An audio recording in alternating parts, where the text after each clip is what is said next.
네, 안녕하세요. 화요일의 남자 이상화 세무사입니다. 자, 3월입니다. 3월은 새로운 시작의 달이기도 합니다. 그리고 정기주주총회의 활용의 달이다. 이렇게도 이해하실 수 있겠습니다. 봄인데도 불구하고 해야 될 일이 두 가지가 있습니다. 첫 번째로는 법인세를 납부하셔야 되는 거죠. 3월 31일까지 법인세를 납부를 하셔야 되고요. 두 번째는 정기주주총회를 할 수 있는 달이 3월이다 이렇게 생각하시는데, 중소기업을 운영하는 대표님들께서 간과하시는 업무 중에 하나가 바로 정기주주총회다 이렇게 보시면 되겠습니다. 자, 작년도의 재무제표를 확정을 하고 주주들에게 보고를 하는 절차가 정기주주총회에 해당을 하게 되는 부분인데, 앞에 주주라고 붙었잖아요. 주주들에게 보고하는 절차가 기본적으로 행해집니다. 근데 어떤 대표는 이 얘기를 하는 거죠. 야, 내가 대표고 내가 주주야. 내가 나한테 무슨 얘기를 하라는 거야? 내가 얘기하고 내가 듣나? 아니다 라는 부분을 좀 심각하게 얘기를 해드리는 부분인 거고요. 내가 대표고 내가 주주인 이런 회사는 뭔가 제대로 세팅이 되어 있지 않다 이렇게 이해하셔도 된다라는 부분인 거죠. 3월에는 반드시 정기주주총회를 진행해야 된다. 어찌됐든 국세청의 시선에서 바라봤을 때에는 반드시 주주총회를 해야 된다. 근데 주주총회가 가지고 있는 의미가 반드시 국세청 때문에 하는 건 아니에요. 결산재무제표가 다가 아니다라는 거죠. 중요한 의사결정이 존재합니다. 정기주주총회에서 앞으로 1년간 임원보수를 결정해야 됩니다. 여기서 이제 임원이라고 하는 거는요, 법인 등기부 등본에 등재된 사내이사와 감사를 얘기를 하는 거예요. 근로자들은 근로계약서를 쓰지 않으면 과태료를 내잖아요. 근데 임원들은 근로계약서가 아닌 정관에 규정이 되어 있어야 되고요. 거기에 따른 임원보수 계약서를 쓰셔야 되는 부분인 거예요. 근데 이걸 쓰지 않았다고 해서 과태료를 내는 건 아니에요. 그러나 쓰지 않았기 때문에 여기서 행해지지 않은 모든 행동에 대해서 무효 처리가 된다라는 부분에 대해서 아무도 생각을 하고 있지 않다. 안일하게 생각을 한다. 이렇게 생각하시면 되는 부분인 거고요. 임원의 보수는 정관의 그 보수의 총액과 임원의 보수 지급 규정을 정해 놔야 되고요. 임원 보수 지급 규정에 따라서 주주총회에서 각 임원들의 보수를 결정해야 됩니다. 누가? 주주가 결정을 해야 됩니다. 그래서 아까 설령 내가 단독 주주고 내가 대표자 둘밖에 없다 하더라도 이 행위를 해주셔야 되는 부분인 거고요. 이 두 명의 사람이 한 사람으로 되어 있다라고 하는 게 얼마나 비효율적이다라는 것을 뒤에 다시 설명을 드리도록 하겠습니다.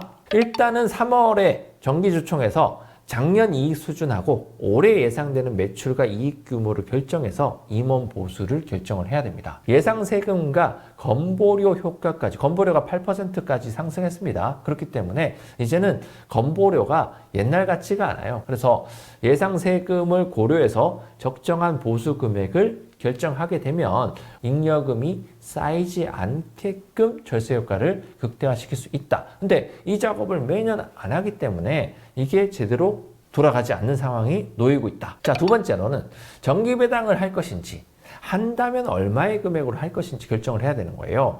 법인은 미처분 이익 잉여금을 주주에게 배당으로만 지급할 수 있습니다. 배당은 1년에 2번 할 수 있는데요. 그 중에서 한 번의 기회가 정기주총에서 하는 거니까 신중하게 잘 진행해야 되겠습니다. 또 정기주총에서는 배당을 반드시 해야 하는 건 아니지만 잉여금을 제어해야 되는 회사라면 정기배당을 안 하면 도대체 무엇을 할 거냐라는 부분인 거죠. 배당 결정해야 됩니다. 배당액은 주주 한 명당 1년에 2천만 원을 초과하게 되면은 다른 소득하고 합산해서 소득세가 과세되기 때문에 세금을 더 내야 되는 상황이 벌어지게 됩니다. 자, 회사의 상황에 따라서 배당 여부나 배당 규모나 이런 것들에 대해서 의사결정이 달라집니다. 그렇기 때문에 반드시 세무사나 상의를 해서 회사의 상황에 맞는 배당 의사결정이 이루어져야 되는 게 당연한 부분인 거고요. 자, 예를 들어서 잉여금이 많이 쌓여 있으면서 이익이 많이 나는 회사라면은 배당보다는 급여를 인상하는 쪽으로 설계하는 게 좋습니다.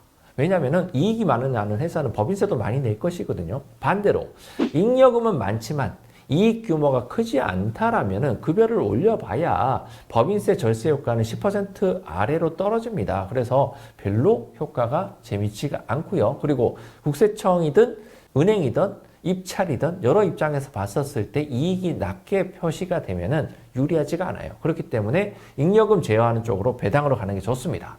자, 대표님의 급여가 너무 높다라면은 소득이 없거나 적은 가족주주에게 초과 배당을 하시는 게 좋습니다. 배당 소득세 플러스 증여세를 낸다 이렇게 이해하시면 됩니다. 근데 어떤 분들이 또 질문하십니다. 증여세를 뭐하러 내냐? 이렇게 얘기하시는 분들이 있는데 그러면 자녀한테 안 줄 겁니까? 이렇게 반문해 볼 필요가 있고요. 자녀에게 자금 출처가 필요한 상황이라면 자녀한테 초과 배당을 과감하게 하는 것도 괜찮습니다. 이런 것들을 3월에 정하는 거예요. 3월에. 4월에, 5월에 정하는 게 아니고요. 3월에. 이런 생각을 하시죠. 3월 달에 법인세 내기 위해서 정신없어 죽겠는데 내가 이걸 왜 해야 되지? 이런 생각을 하시는 분들이 있어요. 근데 법인세는 기껏해야 20%입니다. 근데 소득세는 50%의 세금이에요. 지금 내면 2억, 3억의 세금을 낼 수 있다면 사장님은 10년 후에 5억 낼래요? 지금 2억, 3억 내고 끝낼래요? 저 같으면 지금 2억, 3억 내겠습니다. 이게 조삼모사하고 똑같은 건데 사람들은 다 10년 후에 내가 5억을 내지 않을 것이다라는 굳건한 믿음을 가지고 있는데요. 소득세율은 매년 또는 2, 3년을 통해서 세율이 계속 상승을 합니다. 한 10년 후에는 아마 세율이 55%가 되는 세율이 될 수도 있습니다. 악담을 하는 게 아니고요. 그게 현실입니다. 그래서 매년 3월 달에 정기주총을 통해서 급여배당 설정만 잘 활용을 해도 잉여금 나중에 어떻게 제어할지 몰라서 우왕좌왕하시는 이런 모습은 보이지 않을 수 있다. 이상화 세무사 한번 떠올려 보세요. 아, 저 사람은 세무사이기도 하지만 우리 회사의 급여나 배당이나 이런 부분까지도 도맡아서 살림살이를 해줄 수 있는 사람이지 않을까라는 합리적인 의심을 한번 해보시길 바라겠습니다. 오늘 준비한 내용은 여기까지로 마치고요. 다음 시간에 더 좋은 유익한 내용으로 찾아뵙도록 하겠습니다. 이상화 세무사였습니다.